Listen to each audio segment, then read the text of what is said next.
Brace த Lord.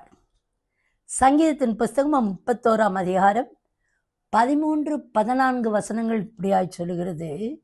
அநேகர் சொல்லும் அவதூறை கேட்டேன், எனக்கு விரோதமாக அவர்கள் ஏகமாய் ஆலோசனை பண்ணுகிறதுனால் திகில் என்னை சூழ்ந்து கொண்டது.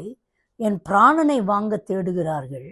நானோ கர்த்தாவே உம்மை நம்பி இருக்கிறேன், நீரே என் தேவன் என்று சொன்னேன். அருமையான தெய்வ ஜனமே, இன்றைக்கும் நாமும் அநேகர் சொல்லுகிற இந்த அவதூறு பேச்சினாலே ஒருவேளை சூழப்பட்டிருக்கலாம்.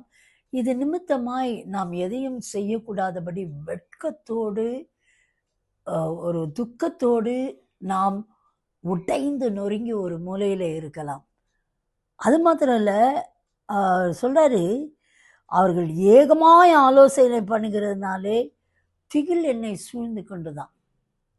அப்படி தீவிரமான ஆலோசனை, இவங்களை எப்படி என்ன பண்ணால் இவங்க ஒடுங்குவாங்க, என்ன பண்ணால் இவங்க ஒன்றும் இல்லாமல் போவாங்க, இப்படிப்பட்ட ஆலோசனைகள் இருக்கிறபடினாலே ஒருவேளை திகில் ஒரு இருளை போல நம்மை சூழ்ந்து கொண்டிருக்கலாம். ஆனாலும் இந்த இடத்துல தாவீது சொல்லுகிறார், என் பிராணனை வாங்க தேடுகிறார்கள். மூணாவது காரியம், பிராணனை வாங்க தேடுகிறார்கள். நம்ம எப்போ சாவோன்னு நினைக்கிற ஜனங்களின் மத்தியில் நம்ம வாழ்ந்து கொண்டிருக்கலாம்.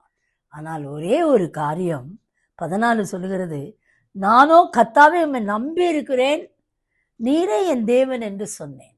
அவர் நம்முடைய தேவனாய் இருக்கும் பொழுது, அவரை நாம் நம்பும் பொழுது, இவைகள் எல்லாவற்றிலும் இருந்தும் நமக்கு ஒரு பெரிய விடுதலையும் ஜெயத்தையும் அவர் தருகிற தேவனாய் இருக்கிறார்.